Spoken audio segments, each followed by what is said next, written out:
Chris. How are you, sir? My friend. Oh, I'm doing good. Sorry that you still see Jim Moore up there, but look at him. Doesn't he look catatonic? I don't see Jim. Oh, I thought you did. Maybe it's just on my screen. I don't see that Jim. I him. see you, though, and I see you wearing a PL Vikings hat. That's awesome. Way to go. Not a Puyallup Vikings hat. Stop it. Would never support the Vikings. That's the new team I'm going to root for eventually with the Mariners. That's the Portland Diamond Project. Years ago, is the group that's trying to bring professional baseball to Portland. And when it does, when they do get baseball there in Portland, which they just bought some land, do you think they'll get to the postseason faster than the Mariners? More than likely, yes, Puckett. Yes, they will. Is Russell Wilson part of that ownership group, by the way, still? Yes. Well, I think so. I think he is, actually. But like, how much money is he really, like, isn't he a part of the Sounders too and the Kraken? Sure. Yeah. And yeah. What did he put in, like $1,000? It's a good investment, actually. You put in this money, it probably doubles quickly. Hey. I think it does. So should I attack you right away, or you want me to wait? You can come at me right away, Puck. You know what? I've been taking it all week long. It's been a tough week. I was contemplating having a bag over my head for this entire podcast today. Stop it.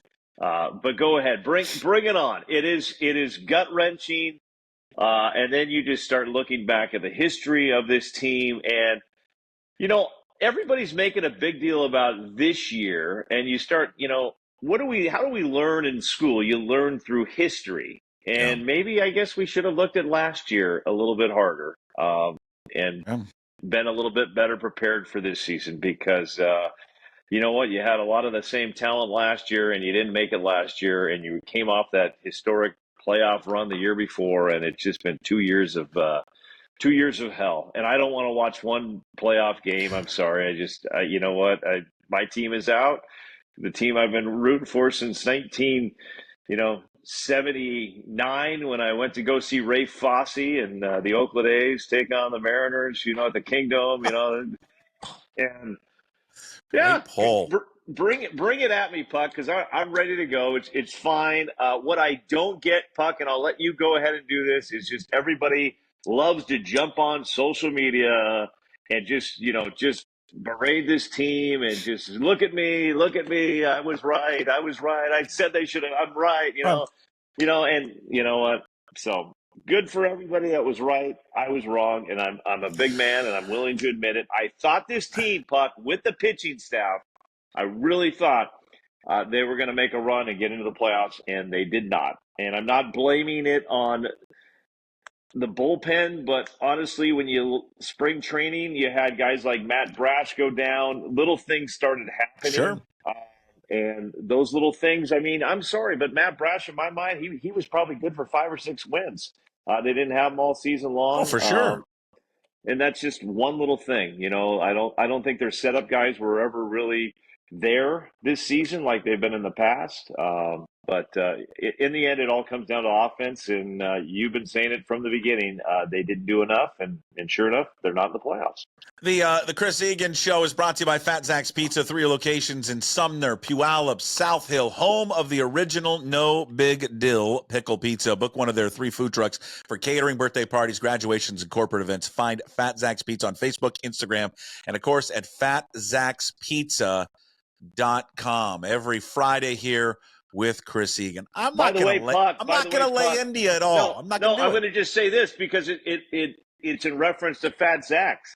Tonight, 3 of the hottest moms in the Puyallup Valley will be at Fat Zach's. That's Melanie, Tanya, and Marty. They run every morning together in their Lululemons, and they'll be there getting ready for the big Emerald Ridge Puyallup Vikings football game tonight. And they usually stop at Fat Zach's for a side salad, a little Chardonnay, and then they walk on over to Spark Stadium. So, hey, make sure to drop by and say hi to Mel, Marty, Do they and wear Tanya. T-shirts that we're the 3 hottest moms in the South Sound? Or I've labeled them that.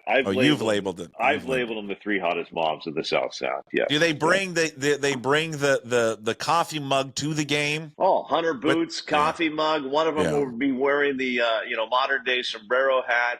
Sure. Yeah, they're all about their style. How do they get the wine into the game?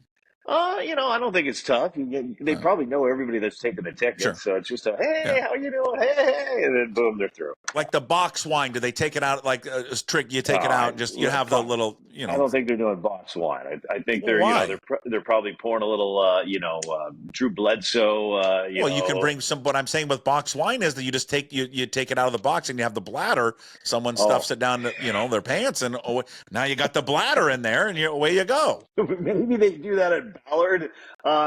In Puyallup, we're more about Boone's wine. That's kind of what we were growing up on, was the Boone's. Hey, there's some good box wine, man. I'm going to tell you. Go ahead, Puck. I'm not going to lay into you. Here's my point, Puck. And I'm not taking a victory tour for the team. I am so I've said it. I just think we are in with this group. I love the players and I love baseball. We are just in an abusive relationship with this ownership group. And the problem is nothing's going to change because they're not going to sell the team. So you got to get over that. You just got to get over it because we can pick it and do whatever we want. They're not going to sell. They're never going to sell. Why would you sell? Because exactly. They wouldn't. It's just too much money. They'll sell eventually. They're not going to sell that. They're making money. They're producing money every year. They're like, why would we sell when we're just getting richer and richer and richer every year? But I just think it's unfortunately, it does not, that organization does not have a culture of winning, and they need a culture of winning. How do you, Puck, though? Here's my question, because everybody can go on this week and rant, rave. Number one, everybody says, sell the team. Well, I think you and I have made that very clear to everybody on social media, everybody listening to the Daily Puck Drop, everybody that's listening is, why would you sell something that's profitable? That's not going to happen. So let's just take that off. So if you are going to have a rant, it's the political season right now where everybody wants to say stuff, but nobody ever wants to follow it up. You and I are not going to get into politics on this show. But what I want to do is have everybody just make a point like, okay, the team sucks. The team didn't make the playoffs. Now, what would you have done? What would you have done differently? What would you do differently next year? And unfortunately, because of X, only so many spaces, people just write, they stink, I'm done. They stink, I'm done. Sell the team, I'm done. But nobody takes it further, though, Puck, and says, you know what? I wouldn't have got Mitch Garver. Here's why. I wouldn't have got Jorge Polanco. Here's one reason why. So that's kind of where I wanted to expand on. And my thought process is this, Puck, and this won't happen, but this is what I've said on this show with you before, is I said they need to interview every single player that has come here and left and said, what happened in Seattle? And it needs to be an independent survey.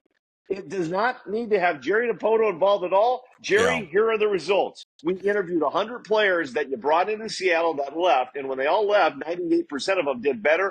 Here's the reasons why they did better. That's what I want to see.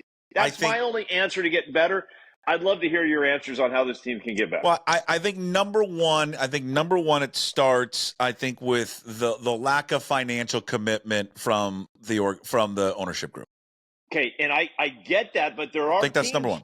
There are teams, Puck, that are in the playoffs with less payroll, making the postseason this year. Okay, but I just think that's number one. Number two, I think it's the lack of the ability from this front office to correctly identify positional players. Okay, I don't think they're not good at it, and I don't know why they're not good at it. They struggle to find positional players. And you would say, well, they get cheap players. Well, even when they get cheap players, they don't. A lot of teams get cheap players and they turn them into better players. But they have a hard time identifying positional talent. They don't have a hard time identifying pitchers. So that is point number three. Point number two. Number three, I think the front office led by the president is a toxic organization. Okay. I don't think he's well liked. I don't think he's well respected. And I think that hurts him with free agency. And I think it hurts him with players. And it hurts the overall product of the team. I've heard from too many people who used to work there. It is just not the best. And he doesn't treat people the best. And I think that sprinkles down to the whole organization. I think you hear. And I just think you hear players. You hear players talk about it all the time. Yeah. The little remarks. The manager was too tight to that front office as well? Well, yeah, they were attached at the hip. Yeah. And I do believe I don't think it is as bad as some have pointed out that where like the front office just takes down the lineup and hands it to them. But I also would push back on those who say that doesn't happen to say they're heavy-handed a lot, and they need to understand their role. Their role, Jerry DiPoto's role, is to put the team together and then get out of the way of the lineup. Yeah. And stop meddling with the manager. Let the manager handle the pitchers. Let the manager handle the lineup. And I think that they have meddled way too much with that, and they did that with Service because he could do it with Service. Now, maybe he can't do it with Dan Wilson because I don't think Dan Wilson was his call. I think Dan Wilson was probably the call of above him. But, I think those are the factors. I don't know, 0.4 or 5. I mean, I just think offensively, this ballpark is an issue. I don't know how they fix it. We're so far up here. They have such a this ballpark has such a negative vibe around it for offensive players that they just cannot attract free agents here ever. Puck, you've been around this game a long time. I mean, I think there's people listening to this podcast. They're going to ask this question, and I'm asking it to you myself as well because I don't know the answer. Why can't they fix it? We see remodels happening all the time. The Washington State Fair just ended. They're fixing things that weren't great. A mall is changing storefronts. Why can't they fix the ballpark? I'm sure they can. I don't know. But money? Let's take the independent survey then. I'm sure every player would mention the ballpark. Why wouldn't we fix it then? I think it's money. I think it would cost too much money. They're making enough money, Puck. Come on. I don't think this is I also think it's a group that doesn't. I mean, think about this, Chris. When they upgrade their stadium, they don't even do it themselves. They make the county pay for it. So it's just like, sure, let's fix it up. But when it comes to fixing it up, yes, they put some of their money to do it, but a lot of that money comes from the county. It comes from taxpayers.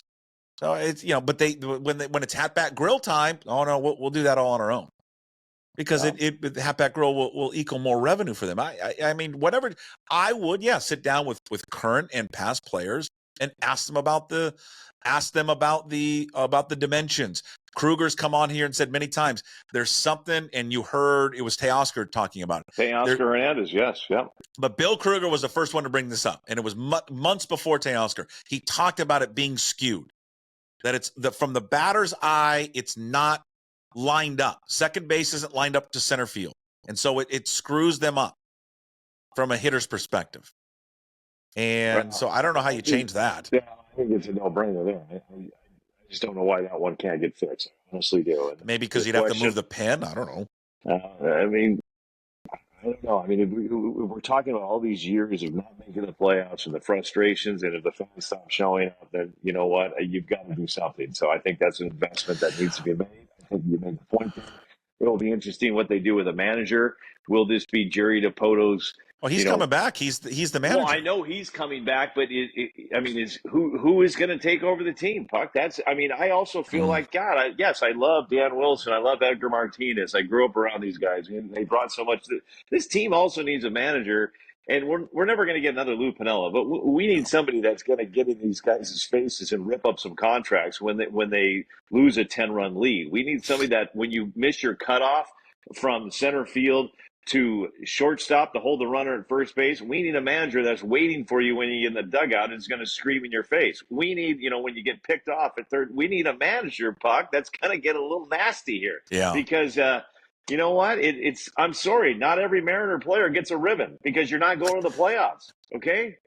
I know we live in a society where you could take 17th place in the sixth grade run, you get a ribbon. But you know what? They're not getting a ribbon this year, Puck. They're not getting a ribbon. Can they do that tonight, please? Can they hand out, like at the end of the game before the fireworks tonight, because it's fan appreciation night, can they just hand out like a ribbon? A ribbon for every player should get a little plaque tonight.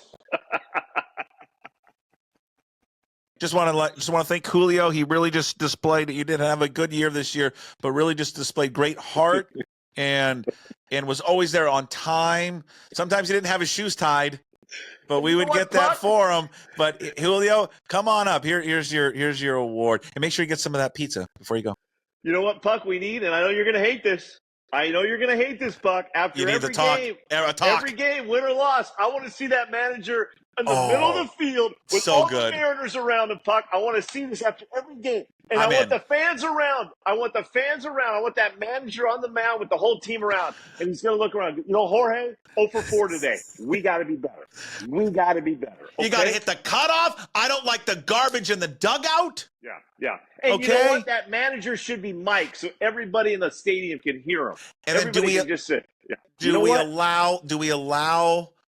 allow the loved ones, family and friends to come down on the field, but they've got to stay away? They've got to stay away. And then they're looking at their watches and their phones. I mean, we got to get to dinner tonight. I mean, it's a school night. What are we doing here? How long is manager Chris? He said the game was over at 9:30. They're still going. You know what? Guys, we're going to meet over in right field for our players meeting. Leave your bags. Julio, let's go.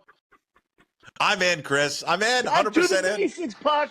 Back to the basics. Because otherwise, at this point, keep handing them the 17th place ribbon. And you know what? God, I'm so in. I would do as much as I hate those meetings. Yes, you do. I would pay whatever amount of money to see Dan Wilson do that next season. Yeah. And just, you know what? Hey, crisscross applesauce, guys. Sit down. Come on, get on down. Hey, Victor Robles, 2 for 3 tonight. 2 claps on 2, 1, 2. Okay, way to go. I love the claps. Cal Raleigh. Let's hear for Cal Raleigh. Took one in the nuts again, okay? Kind of a heck of a game tonight. 2 claps on 2. Oh. George Kirby pitched great for 5 innings. My bad for having to pitch the 6th inning. That's my bad. I'm taking that one on the team right there. Guys, before you leave, George's mom brought some snacks, so let's make sure you pick up the snacks on your way out. But listen, guys, pick up the dugout. We're not going anywhere until you all pick up the dugout. Hey, guys, let's have a team vote. We're 17-1 wearing the Seattle Select. Should we wear them on Tuesday? Raise your hand if you want to go with the Seattle Select. And we're going to talk to your parents after the game. Listen, no more food in the dugout. I mean, snacks or a bar is fine, but we've got Julio's mom is bringing down a charcuterie board, and the kids and the team is distracted right now. So can we not have that in the dugout, please? Oh, Puck. How fitting is it, Puck, that it's Adam Frazier, by the way, that knocked him out of the playoffs? Didn't even get that. That was the best part yesterday. It was Adam Frazier's the one who knocked him out. Adam freaking Frazier gets a base hit to left field, just putting the ball in play. You know, I watched that guy for like 18 innings against the Astros, couldn't even hit the ball past the pitcher, and, boom, just base. 2 claps for Adam Frazier. God. Whose glove is this? We got a glove? You guys get your gloves? Oh, man. Oh, yeah. Just team meetings. Maybe more team meetings. Not in the dugout. Let's have it publicly so everybody can hear you. And you know what? That's the great. And final question, Puck. Hey, guys, I want to throw this back at you guys. Anybody got any complaints? What do you got, Julio? Yeah, ballpark sucks. Okay. You want to change the dimension? Cal, what do you got? You have the batter's eye. I can't even see the ball. I'm striking out every time. Great point. We'll write that down. Okay. So Victor, what do you got? Victor, what do we got? Can we stop dropping the fucking hot dogs from the sky?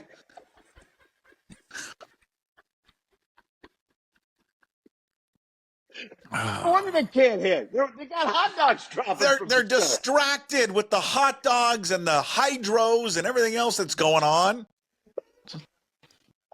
Hot dogs from heaven. It should be hot dogs from hell. I'm not quite sure if we want any. It really should be. I told this to Jim earlier. I mean, the one thing that they won't do it, and I'm not going to help probably with anything, is they should everything should be free tonight.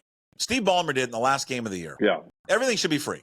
I mean, maybe not booze because you probably can't do booze, but everything should be free. The owner of the Sounders, the movie producer, this was a while ago. They lost a game, I think, to LAFC, or the LA Galaxy came to Seattle. And they lost like 4-0. Yeah. And he was so embarrassed. He says, "If you came to that game tonight, I'm giving you free tickets to the next game." I love those moves. Yeah. Who's that? Who did that? That was, you remember their, they had a movie producer who used to be the guy? Yeah, he was, they had not the Bruckheimers, but they had another, big time movie producer, was one of the original owners of the Sounders, and I'm blanking on his name right now. I feel bad, but he did that. Yeah. And then I think he since have sold most of his shares to Adrian Hanauer, but he was one of the original majority owners of the Sounders. I'm blanking on that one, Puck. I apologize, but this was like 10 years ago. They lost to the Galaxy, and he said, "You know what? If you're at that game tonight, it was absolutely garbage. I'm gonna give you a free ticket to the next game." What happens if they do? I don't know when they do the hot dogs from heaven. Do they only do it on Sunday? They do it randomly, right? Yeah. I've never been to a game this year where they did it. I've not seen it either. Throw them on the field.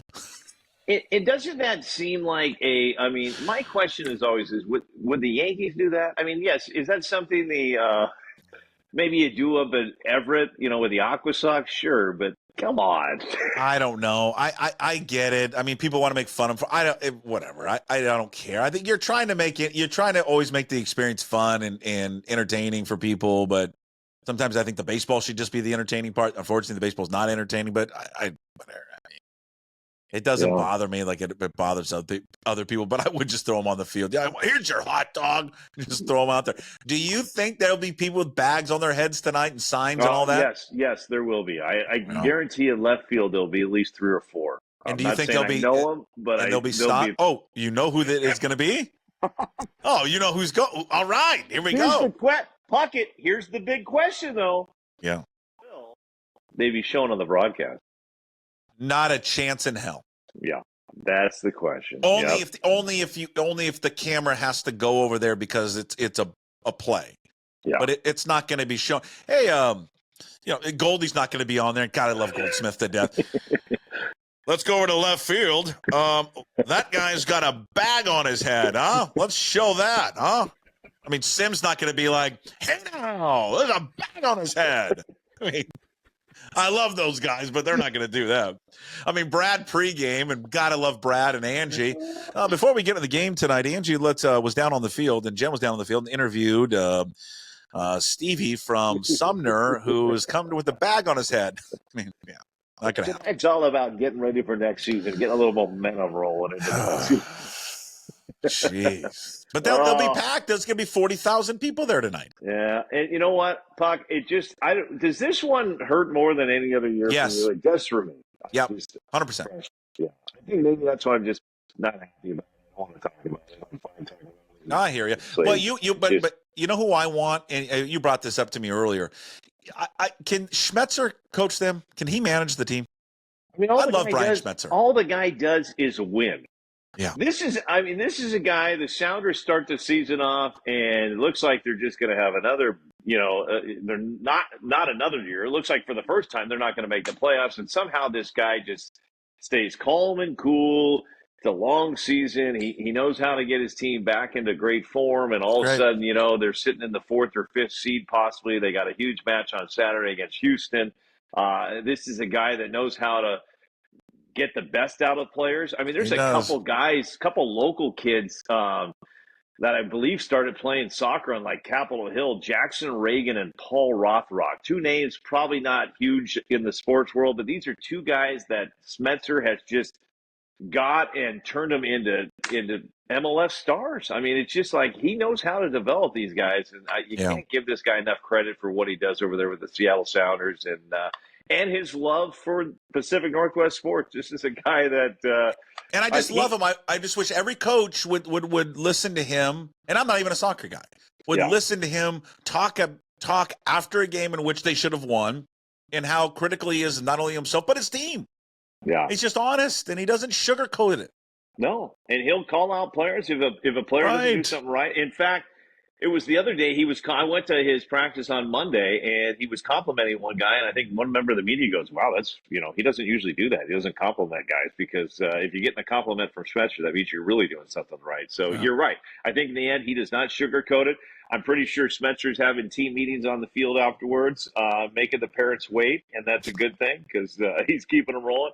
Puck, I will say this. I was at the Monday press conference with McDonald, and that guy's the smartest man in the room. I mean, it's a rough press conference. I enjoy it, Puck, because here's the thing: is there's members of the media, and right here loves to get that emotional, hey, let's go out there and kill him soundbite. Myself, what does this Nico. mean to you? You're going back to Baltimore. Thoughts? Yeah. Okay.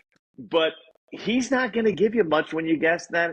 And I learned this, Puck, during the Olympics when I was interviewing the USA crew team. And there was like 4 engineering majors on that team from Harvard and Princeton. And when I asked them the emotional, what does it mean going to Paris and representing the red, white, and blue? And they're like, and then I had to go like, how fast can you move the oars? Oh, you could take the oars and you do this and you go that. And I mean, so McDonald is just, in my mind, I'm okay with it because he takes the emotion out of the game and he's going to have his team ready, X's and O's, how to beat the team. Like, he's just, I enjoy him. I thought it was interesting. Yes, you're just not going to get any of those fun sound bites for radio or TV, but that's okay for the betterment of the Seahawks. So. Yeah, he is. You're right about that. He is extremely bright, and he's off to a great start, and it's been a hell of a transition for him. It really has. He couldn't have got off to a better start, and the organization couldn't have got off to a better start. And I'll just say this, though. He's not the best interview in the world and all that, but that's not what he's paid, and that's not what he's hired to do. No. It doesn't matter. But I like the way he conducts himself, and so far, so good. Been good. We'll find out next Monday. A big one against the Lions. Sure, big one against the Lions. On the road in Detroit. So it's going to be a fun test for this team. I think, they keep it close, win or lose. Sure. The Seahawks are on the map. And if you look at that NFC West right now, a lot of injuries. So this is the Seahawks. Is this your Egan lock of the week, or? That's not my lock of the week. I think the NFC West is definitely there for the taking for the Seahawks. Yeah. Where are you at tonight? Where are we going to find you doing reports from tonight for King 5 for the big game of the week? Well, you know what, Puck? I'm excited because this is the thing about the big game. We go to so many different places, and there's some historic venues and some great schools, and then there's some schools that just have not got enough love from the media over the years. And tonight we are giving some love to the Highlanders from Hazen High School. We have not featured Hazen a lot on the big game over the years. It's their homecoming night. I heard from the principal how the whole school is just excited. It's at Renton Memorial Stadium tonight. They're hosting undefeated 4th-ranked Mercer Island. So the Islanders are coming off the island tonight. They're getting in their Land Rovers and their sombrero hats and the. It's gonna be a lot of Hunter boots at Renton Memorial tonight. Boy, are they gonna be? They're gonna be. Wait for a rude awakening coming up tonight. I didn't know this part of the city exists. Renton versus Mercer Island. Let's go, Hazen. Oh, so it's going to be a fun one tonight. I'm excited for that one. Great. This is our 4th week. We've had gigantic crowds at every one of these games so far. Yeah, it's great. It's fun. Yeah, it's awesome. It's good. So you sent out these great pictures and follow Chris. What's the Instagram handle? Chris Egan 5. Okay, same thing as Twitter. Yeah, you just all those pictures. I get so envious every night that you do it. Every Friday, the people get so into it. It's just awesome, and I'm sure tonight will be great. I had an email from one dad. He's like, "Hey, my daughter's going to be, one of the homecoming princesses tonight. Can you highlight her on the show?" And I'm like, "Well, I mean, we're not." We'll do our best to get her on. You mind sneaking her on? She'd like to do an interview and maybe get her on a few minutes with Greg and Joyce if you can, please. Oh, man. And then earlier this week, Puck, we had 2 brothers from Kennedy Catholic, Derek Coleman Brusa and Lowen Coleman Brusa. And when I say these 2 kids are 2 of the nicest kids I've ever interviewed in my life, they truly are. They're like both high recruits, right? Or one is more than the other. Lowen's going to UW as an offensive lineman, and Derek is a junior. And some say he's the top edge rusher recruit in the country right now. Yeah, that's right. Yeah. And everybody wants this kid. And oh my gosh, this kid is about as ripped as you can get. But to tell everybody, this kid played soccer up until the 9th grade.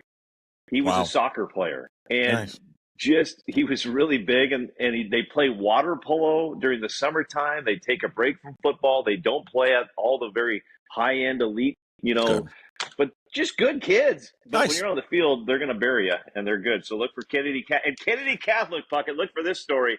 Pat Jones is the head coach. His son, the running back, Indiana Jones. I was aware of that, yeah. Yeah. So look for an Indiana Jones story in the future here. I can't wait. You are the best. Have fun tonight at Renton Memorial. You got Hazen and Mercer Island. Yes. And Puck, we got one last breaking nugget we got to get in. I mean, the news was broke yesterday. I was part of breaking this big story yesterday. Oh, yeah. Ben Stiller will be releasing a new movie called The Dink. Pickleball is coming to Hollywood, Puckett. Pickleball is coming to Hollywood. It's the story of a washed-up tennis pro that has to save his club. He told his father that he would never play pickleball, but now he's forced to make that decision to play pickleball financially to save the club. Ben Stiller, Mary Steenburgen, Andy Roddick. Puck, I can't. It's a real who's who. I told you about this 5 years ago about this sport. I know. Everybody laughed at me. Everybody mocked me. I was late. Everybody just said this sport's not going to make it. And now you're wearing a hat saluting pickleball with a P on it. You've been a full supporter.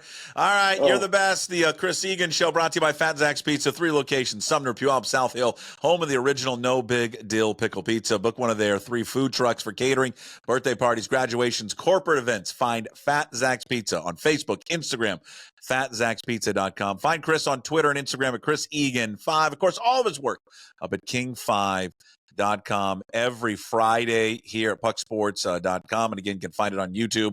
Listen to it later, Apple, Spotify, and as I mentioned before, pucksports.com. You are the best, sir.